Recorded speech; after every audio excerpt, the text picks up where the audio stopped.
What advantage then has the Jew? Or what is the profit of circumcision? Much in every way. Chiefly, because of them were committed the oracles of God. For what if some did not believe? Will their unbelief make the faithfulness of God without effect? Certainly not.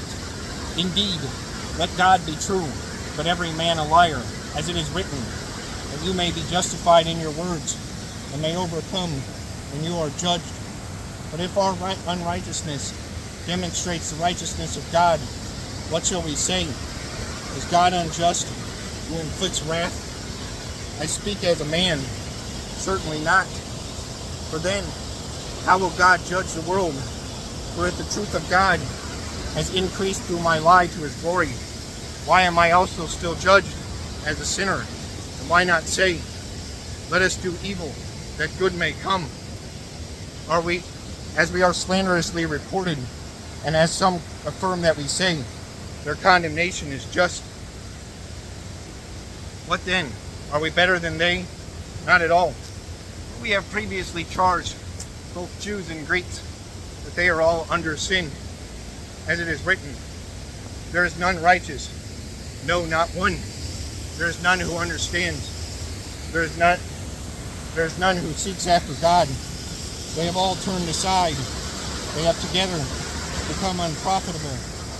There is none who does good, no, not one. Their throat is an open tomb. With their tongues they have practiced deceit. The poison of asps is under their lips, whose mouth is full of cursing and bitterness. Their feet are swift to shed blood. Destruction and misery are in their ways, and the way of peace they have not known. There is no fear of God before their eyes. Now we know that whatever the law says, it says to those who are under the law, that every mouth may be stopped. That every mouth may be stopped, and all the world may become guilty before God. Therefore, by deeds of the law, no flesh is justified in his light. For by the law is the knowledge of sin. But now, the righteousness of God, apart from the law, is revealed, being witnessed by the law and the prophets, even the righteousness of God, through faith in Jesus Christ, to all and on all who believe. For there is no difference.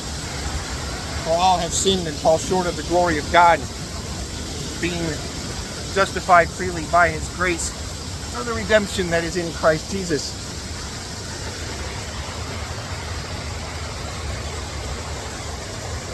Whom God set forth as a propitiation by his blood through faith to demonstrate his righteousness, because in his forbearance God had passed over the sins that were previously committed, to demonstrate at the present time his righteousness, that he might be just and the justifier of the one who has faith in Jesus. Where is boasting then?